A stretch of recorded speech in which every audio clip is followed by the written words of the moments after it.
E chegamos ao final desse drama tão maravilhoso. Quem aí acompanhou A Fada e o Pastor ou Head Over Heels? Foi um drama muito bom. Teve uma viagenzinha ali no final que deixou algumas hipóteses meio loucas, mas que deu mais ou menos pra gente conseguir entender. Foi um drama muito gostosinho. Então, se você não me conhece, eu me chamo Keldma. Bem-vindo, bem-vinda ao canal Doramas e Surtos. Hoje nós vamos falar um pouquinho sobre esses últimos episódios e conversar um pouco sobre como foi esse drama. E eu gostaria muito que vocês me dissessem o que vocês acharam. Então coloquem aqui nos comentários quais foram as ideias que vocês tiveram desse drama, se gostaram, se não gostaram, e aproveitem. Se inscrevam. Tem muita gente que assiste o vídeo, mas não se inscreve. Se inscrevam para esse canal chegar mais longe, para outras pessoas virem conversar com a gente, pra gente ter uma afinidade mais forte. E não esqueçam de ativar os sininhos para chegar notificações para vocês. Eu posto todos os dias, então sempre vai estar chegando alguma coisinha para vocês verem. E não vamos enrolar muito, vamos logo começar dizendo que a única coisa que eu não gostei do drama foi que aquela xamã louca esteve presente no drama do jeito que ela quis. Isso me deixou muito incomodada, porque mesmo ela fazendo todo o mal, mesmo ela passando por tudo, sim, ela tem uma justificativa? Não, ela não tem uma justificativa. O fato dela ter passado por aquela situação psicológica, dela ter enlouquecido, vamos dizer assim, e ido atrás de fazer coisas que ela não deveria fazer, colocou muita gente em risco. Ou seja, ela só entrou na história pra bagunçar a vida de todo mundo, e depois que ela bagunçou a vida, que ela tirou a vida de outras pessoas que eram importante no enredo da história, ela simplesmente se safou e ficou por isso mesmo. Não acho que o roteirista deveria ter feito dessa forma. Acho que ela deveria ter tido um final mais amargo, embora ela tenha sofrido muito por causa da perca do seu filho. Acho que não justificava tudo o que ela fez, então ela deveria ter sim passado por consequências mais pesadas, e ela deveria ter tido sim uma punição muito grande, porque o fato da mãe Shin ter morrido, pra mim, foi uma reviravolta muito grande na história, e não trouxe uma justificativa do porquê aquilo precisava acontecer. Outra coisa que eu não gostei foi o fato de simplesmente Seon-A ter sumido, ter passado 3 anos nos sonhos da nossa entidade barra protagonista e não ter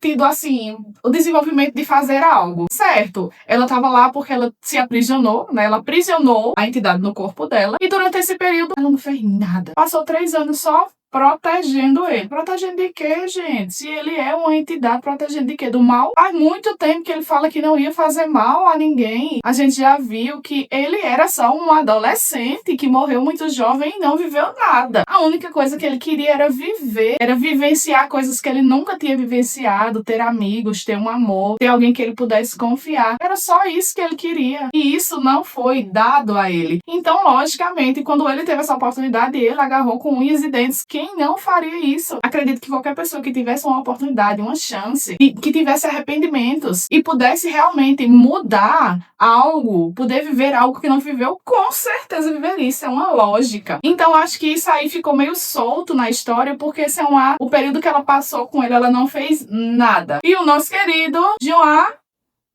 enfim, viveu, foi seguindo cada etapa da sua vida, foi fazendo amizades, foi se aproximando mais ainda dos amigos, foi conseguindo novas medalhas, conquistando coisas que ele deveria ter conquistado desde o início, porque também acho que ele foi outro personagem muito injustiçado durante todo o drama. A família dele abandonou ele, nunca considerou ele como uma pessoa e sim só como azar. Ele nunca teve tranquilidade na vida, porque na escola ele sempre foi injustiçado, ele sempre foi afastado, não conseguia fazer amizades com ninguém, porque ele era azarento. A única pessoa que estava ao redor dele, próximo dele, foi, entre aspas, amaldiçoado por aquela louca. Ele conseguiu ter um pouquinho, assim, de felicidade, de realização no final do drama. Que, claro, eu tenho que ser justa e dizer que o final foi muito bonitinho, ver eles juntinhos, ver que eles conseguiram finalmente ficar juntos depois de tantos percalços que eles passaram. Então, não foi nada mais justo do que eles conseguirem ficar no final juntinhos, com muitos beijinhos. É muito gostoso de ver isso. Mas tem muitas coisas que não foram justificadas nesse drama e que ficou aquela certa incógnita de por que terminou dessa forma. Se eu gostei do drama?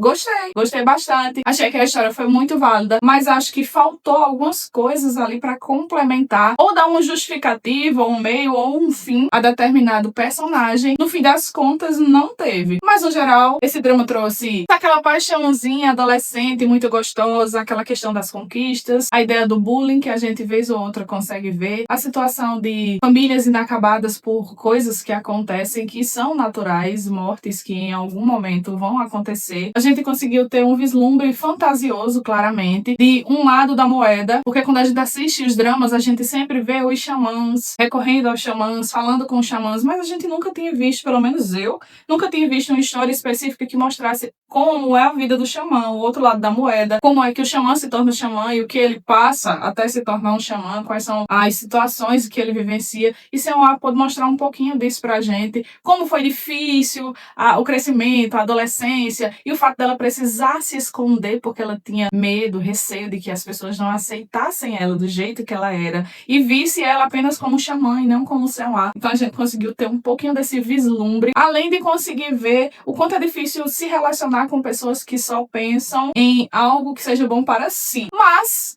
a vida é isso, né? Uma questão de trocas de idas e vindas. Às vezes trocas boas, às vezes trocas ruins. E assim a gente vai seguindo, mas eu quero que vocês me digam o que é que vocês acharam desse drama, se gostaram, se acharam que foi muito viajoso. Eu gostei muito da participação dos personagens. Acho que, no geral, foram personagens que realmente incorporaram o papel e que fizeram um bom drama. Eu espero que você tenha gostado desse vídeo. Não esquece de se inscrever, de deixar o seu like, de ativar o teu sininho e de deixar aqueles comentários maravilhosos que eu amo. Fiquem bem, um beijo grande e até o próximo vídeo.